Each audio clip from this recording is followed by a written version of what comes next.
Hello everyone, good afternoon. Welcome to the post-match review, which is a little bit later on. It was not straight after the game, but of course we still have to talk about everything that went down between Manchester United and Everton last night, plus a little bit of transfer news as well. But in regards to the game, Shreyas, not a game you're going to have on repeat. Very scrappy.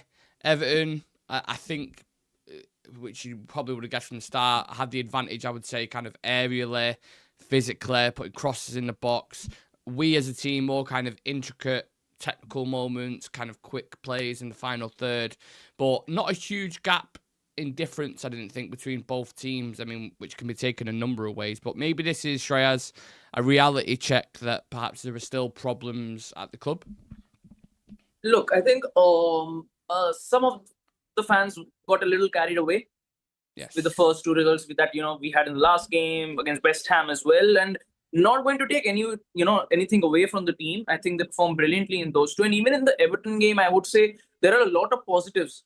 If you can, if you look into the game, there are a lot of signs. There are a lot of positive signs in that team, which you can, have a rather optimistic look about. But the major areas that we thought that this is still an area where we need to reinforce our department is the midfield.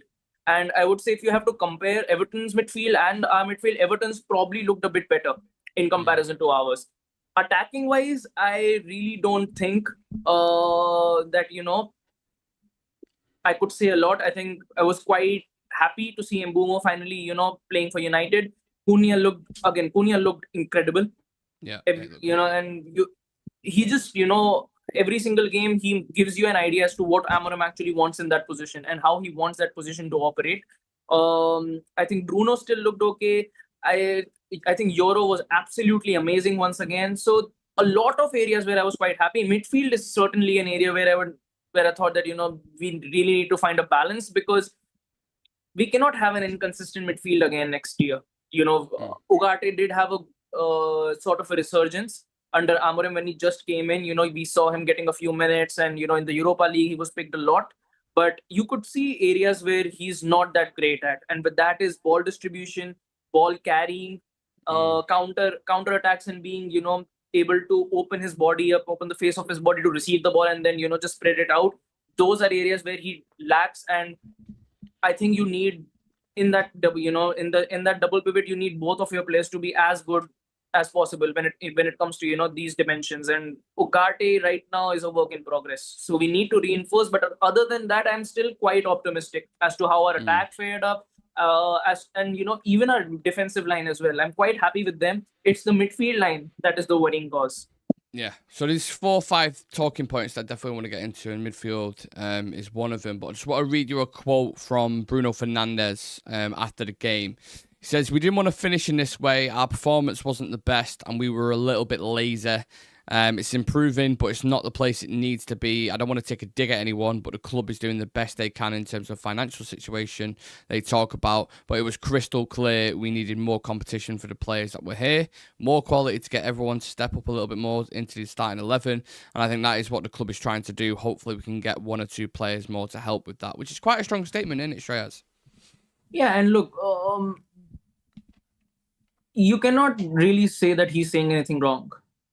You can be, there is, if you look into last season, there was genuinely a big problem when it came to quality and when it came to, when it comes to competition for places, because there were situations where we didn't have anyone to play, so we were just playing a certain player. Hoyland played like 16 or 17 games in a row just because no other player could play in that position or players were injured.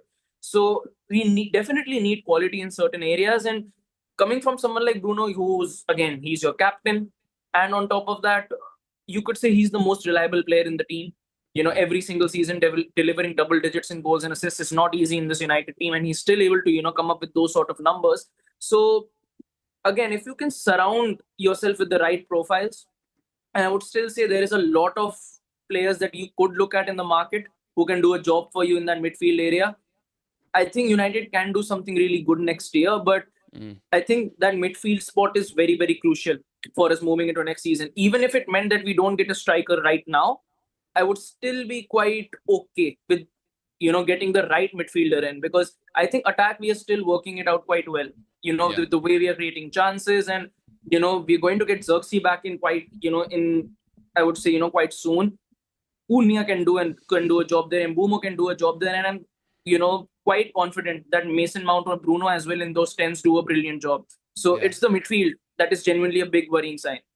On the attack, I agree with. I thought Cunha still had like a decent performance anyway. I thought he was all right, and I thought it was more of a kind of experiment with the front three. Won it very, very fluid. The movement, very interchangeable. Kind of Bruno would drift into that false nine if needed to, or you would have Mbeumo going more central and Cunha drifting. But for me, tactically, I prefer Cunha as that left-sided 10. I think one of the patterns of play that we kept seeing against West Ham was Cunha dropping deep into that kind of left-sided midfielder area and then linking up with Dorgu and kind of just dragging players out. Whereas I didn't feel like he had that. Maybe I need to go watch it back.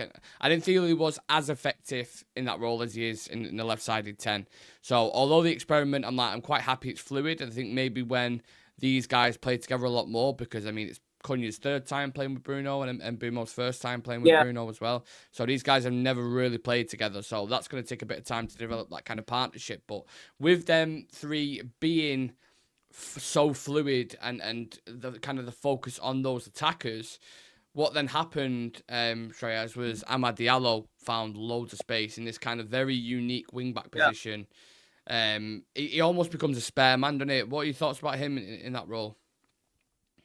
He works quite well, and I think the way he covers a lot of ground in that flank as well really helps you out. And the thing is, it's not really a wing back position; it is genuinely a winger position where Amad plays. And you can say the same for Dogu, because their attacking potential is used quite a lot more in comparison to their defensive. And Ahmad, with the way he knows how to juggle around the box, and on top of that, he knows how to maintain that width for someone like Mbeumo to maintain that narrow channel to move inside and outside of it. I think they create a really good blend together, and honestly, it is genuinely going to take them some time to get used to each other. They're playing for the first time, and I think as they get more time, as they get more used to how both of those guys play, I think we'll see a very good partnership on that right hand side. And I think that left hand side is honestly quite sorted out with Dorgu and Cunha. I think they complement each other quite well. If we generate that sort of momentum on the right hand side as well, it will become a lot more easier for United to create chances and to actually score a lot of goals. Yeah, I agree. I will get on to the negatives that I want to discuss, because trust me, it's not all positive. I had loads of notes about that. We'll talk about midfield and defence, but just whilst we're on the attack, we'll kind of go through the other ones. And Mbeumo clearly not fit, right? Like, obviously it's his first game. Not up to scratch, but you can still see some of the qualities there that he's going to offer. He just needs to get up to pace with it, and I'm sure that'll happen within the next couple of weeks. And also, I wanted to discuss Mason Mount as well, because, again, scored a very similar goal to the one against was it Athletic Club in the semi-finals, kind of on the spin, and tucks it in the bottom right-hand corner. Thought he took his goal really, really well. But if he can stay fit, you can obviously clearly see what you can offer in it, but it's staying fit, which is the issue. I think staying fit is definitely an issue, but for once, I would say he doesn't have that much pressure to play or start every single game. I think having Cunha, having Mbeumo, having Amad, and on top of that, Bruno, having those sort of options really takes the pressure off him. So, and I still believe that at his best, and when he's fully fit, Mason Mount can honestly be a starter for us in that number 10 position, because pressing wise, work rate wise, and being a threat in and around the box, he checks off all the boxes. And this is what we've really wanted in our attack for quite some time. Competition for places where every single player is actually, pushing the other player to the next limit.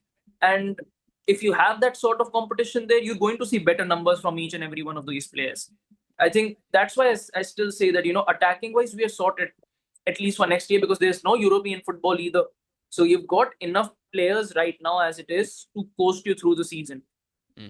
It's the other departments where you need to really focus at, because I haven't seen United creating as many chances as they've done in the past 3 games. If you have to compare it to the entirety of last season, I don't think we've created as many chances as we've done, like really good chances in the past 3 games. Yeah, Yeah, there's something there, definitely. The fluidity I'm a fan of, and I like the creativeness from each player involved there. And that will get better, 100%, as the weeks kind of go on. But this is where we got to the negative things. So everyone was telling me to apologise, and this is not about a meeting, it's not like a thing, but they'd be telling me to apologise about Ugarte because he had one decent performance against West Ham when he was alongside Kobbie Mainoo. Now, this is why you cannot, and this is a general note for just pre-season in general, this is why you can't get ahead of yourself. You can't make rash judgments on it because it can change like that. Ugarte yesterday for me was terrible. It was absolutely crap. Got dispossessed loads of times. And the same thing happened against West Ham in the Premier League season last year. Similar situations, getting just chucked off the ball. They get it in a dangerous area. They go on and have an attack. And luckily for us, they didn't score on the few occasions that he did get his pocket picked. For me, he's way too lightweight. And in actual fact as well, we've got quite a few of those players who are a bit slight when we're coming up against those kind of teams. Like, do you remember under Ole, whenever we played against Burnley, he would always play like Matic, Scott McTominay, like these kind of players. Because we had Bruno, who was obviously going to be on the pitch, but like Bruno, Dalot, Ugarte, like it just seemed a little bit lightweight. It seemed like he just get pushed off the ball really, really easy. And in that midfield, yes, it's a battle a lot of the times of technicians and keeping hold of the ball and keeping it ticking. But other times, when it gets fed into the middle and it's quite compact, you need someone who can hold their own, who can just kind of show, you know what I mean? Like Paul Podbresk a little bit. Just keep him like kind of off it. And then, but Ugarte's too, he seems a little bit, for me, he needs to put on a bit of size. I don't know what you think.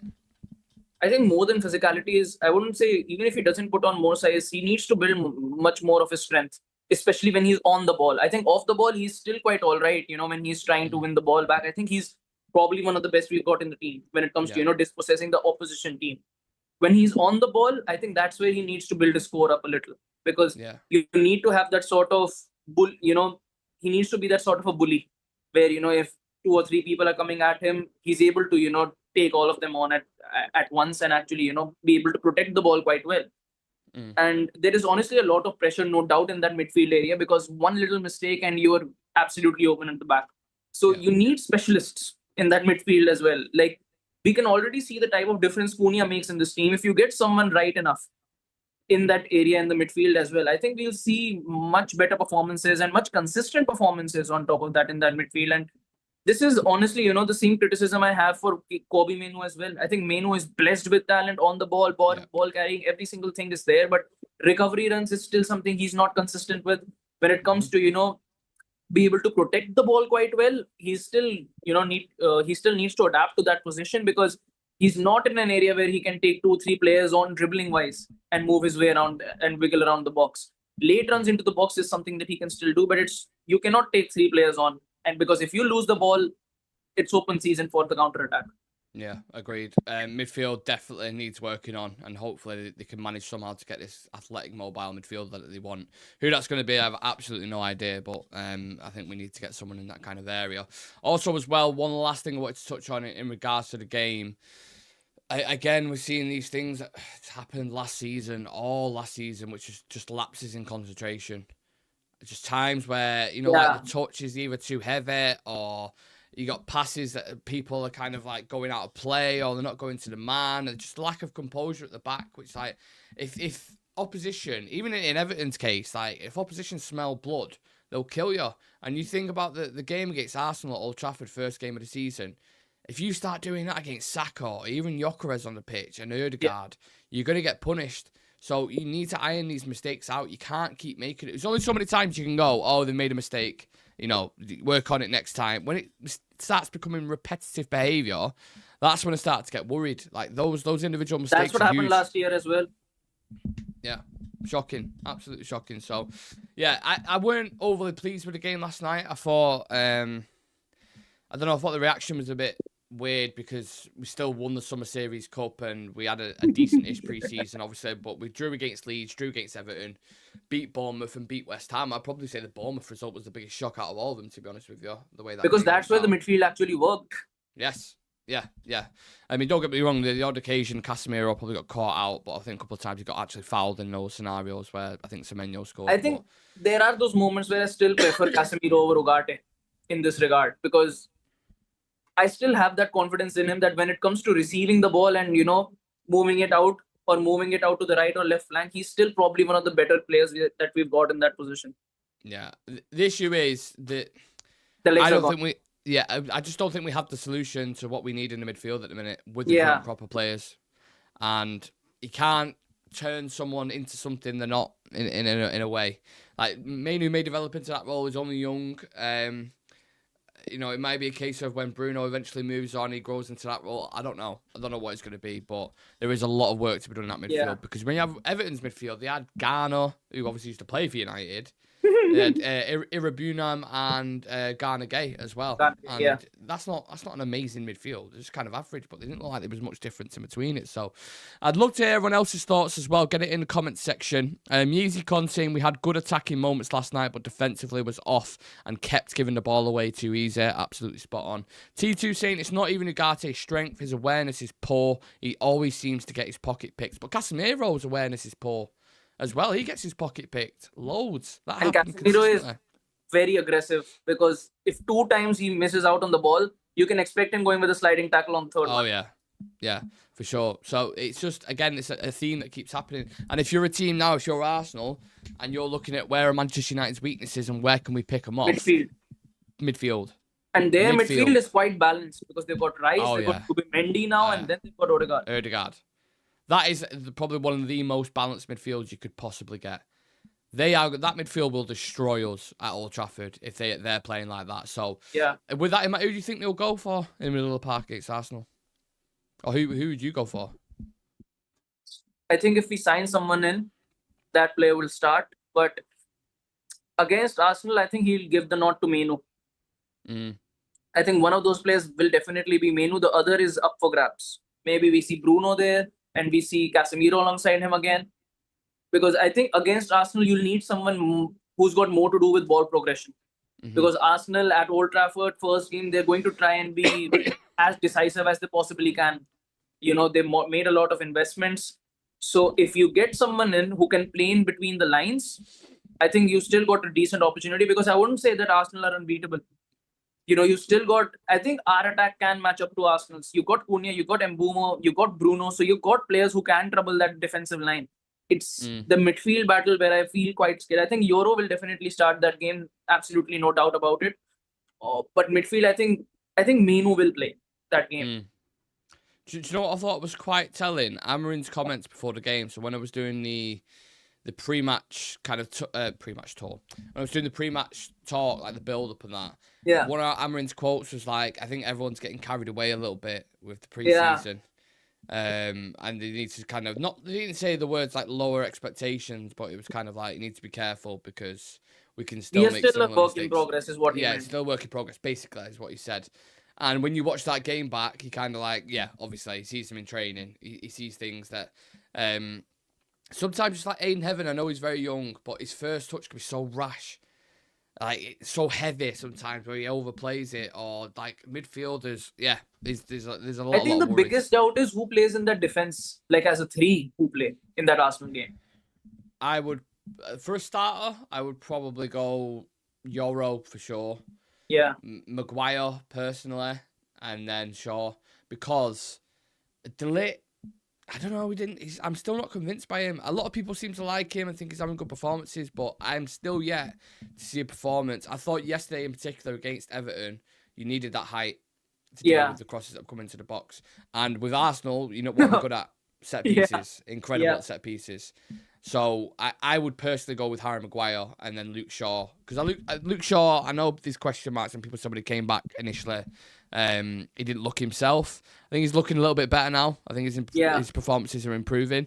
And obviously you've got that experience. I mean, he's come up against Saka millions of times. He's good friends with Saka, so he knows his game inside out. I would personally go with that back line.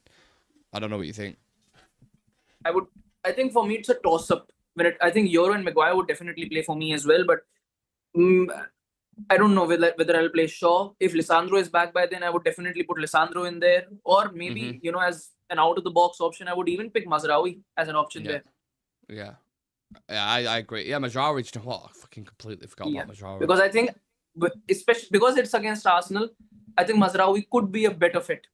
Yeah, you might be right. You might be right. I just completely forgot. I forgot he was injured. He's been out for a couple of games, hasn't he? So it just completely slipped my mind. But if we're looking at, and again, this is a question to all you guys watching as well. If we're looking at preseason as a whole, how would you kind of review it? I can give like a short line for next season. Short line? Yeah. We'll Okay. win games, but it is only going to be if we outscore our opponents. We are going to concede a lot of goals, but I think we'll see a lot of 3-2, 4-3 score lines next year, because that midfield is not balanced at all. No. And our attack is for a change, our attack and wingers are for a change quite balanced. That I can actually see a lot of goals coming from Cunha and Bumo. Even when Xerxes comes back into the team, I can see him getting a lot of output as well this year. But it's that backline and and that midfield line space that really worries me, because I still think that players are not positionally aware enough where to be at the right moments. T2 says, I get why we're targeting a striker, goals win games, but none of our midfielders work as a pair. Right now, based on what you've seen from pre-season, would you spend that money on a midfielder or a striker? I would spend it on a midfielder. I think we've got enough goals to threaten other teams, but midfield, if you're looking at it as a course of 38 games, you're going to need a midfield. Yeezy saying we'll learn from mistakes. It's just about getting used to being switched on always. But I don't know if we can. It's the same players that are making the mistakes all the time. Like Ugarte and Dallo can get caught on the ball all the time. We really need a midfielder. I'd be happy to miss out on a striker if we've got a proper ball carrying midfielder. Yeah. Ugarte, I would throw the 70 million at Wharton and forget Sesko. But I agree with you. I think midfield is an obvious issue that needs to be addressed. But I also think last night we was missing a big number 9 to play it into. I know it was fluid, and I know it was working at certain points, but I also feel like you need a striker to preoccupy the centre-backs. Someone like Sesko, who is a big lad, he's a unit physically. You know what I mean? He's a unit. He can run in behind. Like, they would be his sole focus. And when that happens, you're like, oh shit, Ahmad and Bumo, Cunha, Bruno, all drifting in, and they'll start finding pockets of space. So I think that'll have a knock-on effect. And whether I would go for a striker or midfielder, it's kind of like we need. It's both. A tough question to honestly ask, because if you look at this team, I think who gets you more points next year, a midfielder coming in or a striker coming in? Yeah, it's true. It's true, isn't it? I don't know. It's tough. It is really tough. But then that's the difficult thing that we've got to deal with. It's not like, you can have both. Like, you can go and get a Wharton and a Sesko, which we absolutely need. I think we may even see someone being signed in on loan to facilitate in that midfield. I can honestly see that happening. Yeah. I think that game last night for me, just come full circle on this kind of review, it's almost good in a way, because people didn't have too high expectations starting the season against Arsenal. Like, they kind of know there is still loads of work to be done. There is still players that you can't really rely on. So going into that game, it's like, okay, where's the expectation out? Because when we played Arsenal last season, to be fair, we did all right, didn't we? We knocked them out the FA Cup. I think we drew at Old Trafford as well. Bruno scoring that free kick. Like, usually we put on pretty decent performances against Arsenal. But I just think if you look at last season, the top teams in the Prem, we played quite decent against. You pick Villa, you pick Arsenal, you pick even Liverpool, City, we beat. So all of these teams we performed quite decent against. It was the mid-table and the lower half teams where we struggled massively last year. And that is why I think something good to take out from this preseason is that not just the manager, but even the players and the captain know where things are not going right.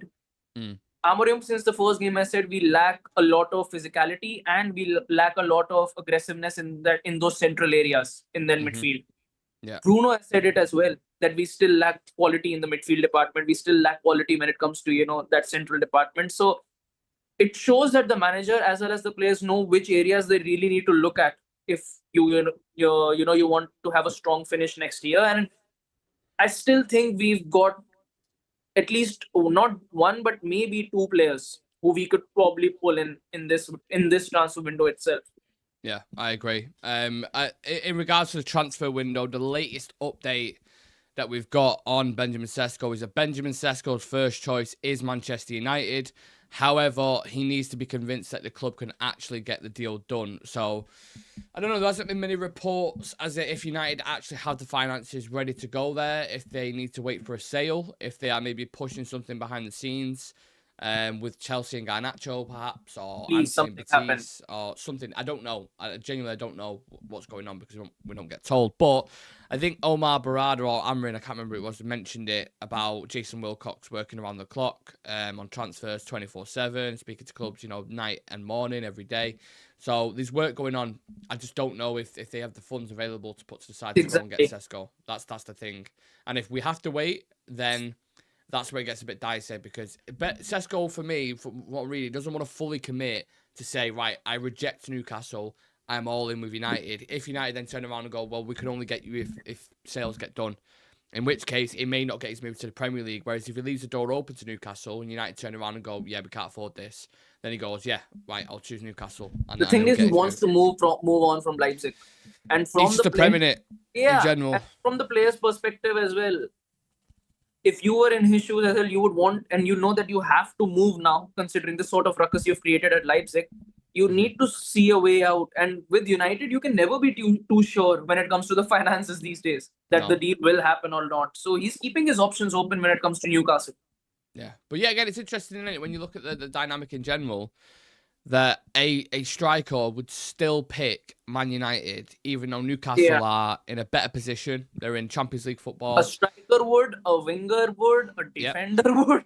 Yeah, they would still pick us. And do you know what makes me laugh? That tweet that Newcastle United put out when they beat us saying, oh, it's the real United. They will never even be close to our level. Not even close. Even still, we finished 15th. Cunha picked us over you, and Bumo picked us over you. And it looks like Sesko's probably going to pick us over you as well. So, yeah, we're still massive. We still got a huge pull. And we're quite lucky in that regard because, there's plenty of players. Had Cunha and Mbumo turned us down, then the players that we would have going for after that would have been interesting, wouldn't there, to see what kind of profiles. But I think the characteristics they both offer are going to improve that attack at United hugely. And I my thoughts on Sesko as well. I think it'd be the exact same. So, yeah. T2 saying turning nils into ones would be worth at least 15 points to us. They will prioritise a striker and a midfielder. They'll be sales dependent. Our worst years would be their glory years. Exactly. Our banter period would be the best period because in our banter period we won Europa League. For Arsenal as well. Yep. Our worst period and their best period, there's not much that you can differ by. Yeah. Now we've got one more game out with Fiorentina at Old Trafford, I think, with your boy David De Gea coming back. Should get a warm reception, and then we head into the Premier League season. Can we hold him down and not let him go again? Yeah, maybe cable tie him to the post. See if he wants to stay, and then don't cable tie Onana and send him back. Maybe send him back to Fiorentina, back to Italy, and he can kind of go over there. That'd be nice. But yeah, it'd be nice for De Gea to get a warm reception when he comes back to Old Trafford. That's the last game of pre-season, and we actually kick the full season off. So, having said that, where are you at on the optimistic scale going into the season, Shreyas? Because that can flip very quickly, can't it? I'm at a 7 right now still. Reason being, I've still seen enough from this team to, make me go, this is something exciting. And the thing that I wanted really to see was from Amorim's side, that will he actually tweak something? Will he actually change something for us to have a better chance of actually sustaining our position or performances in the Prem? And I have seen that, if you look at the Bournemouth game, you look at the West Ham game, even if you look at the Everton game, you could see a change in his play style. It has now got more to do with the players that you're playing with. Yeah. So next season I think if we get a midfielder in, I think we'll be a big trouble to top teams because it's not easy to manage a lot of competition at the same time. We are not in the Champions League. We are not in Europe for that matter. It's going to come in handy that you're playing just one game a week and others are probably fighting for their lives in knockout stages in the Europa League or in Champions League. I'm with you. I think I'm a little bit lower, to be honest, in terms of confidence going into the season because there were definitely some gradual improvements that I've seen that I'm I could see that the attack is becoming a lot more fluid. Yeah. I can see certain players are growing back into the roles, certain players are improving individually.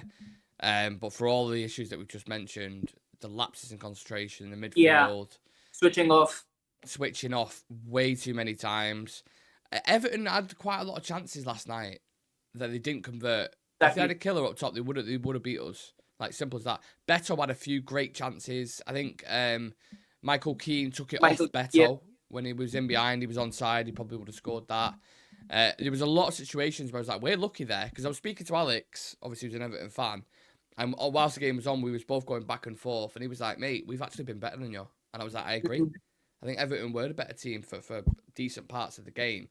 And this is a team, again, who only just finished above us last season in 14th, 13th, whatever it was.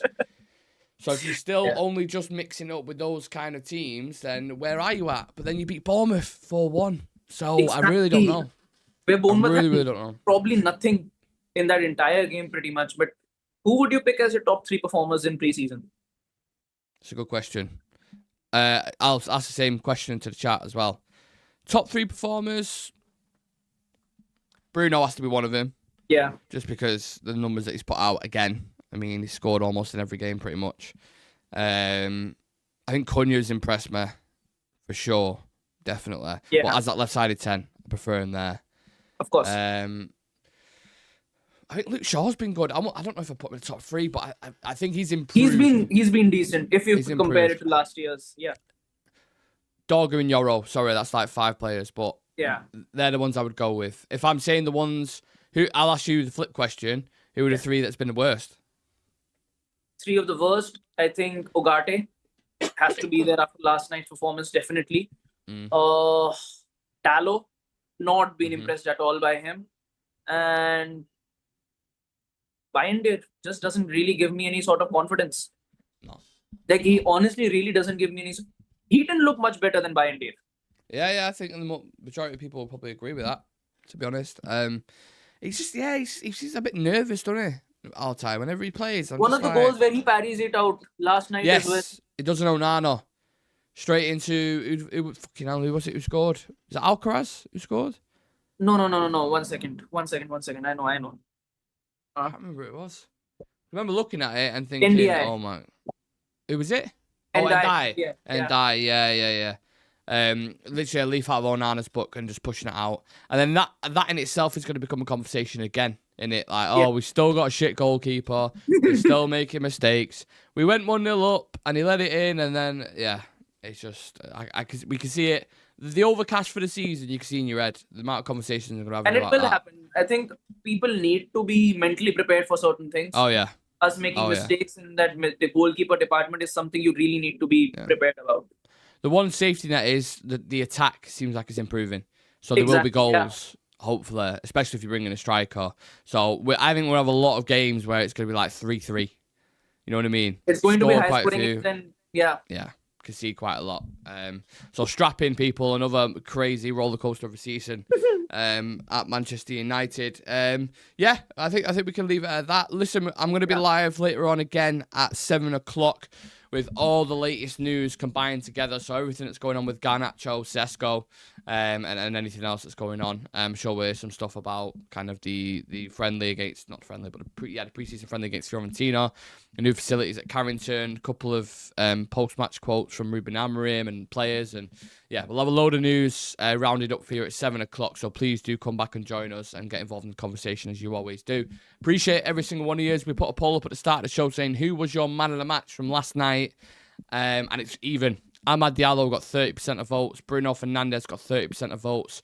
Cunha got 17%. And other, which I just put as like a thing here, 22%. So whoever that was, fair enough. But Amad and Bruno get the joint vote from you guys. Enjoy the rest of your day. Don't work too hard. And me and Shreyas will see you.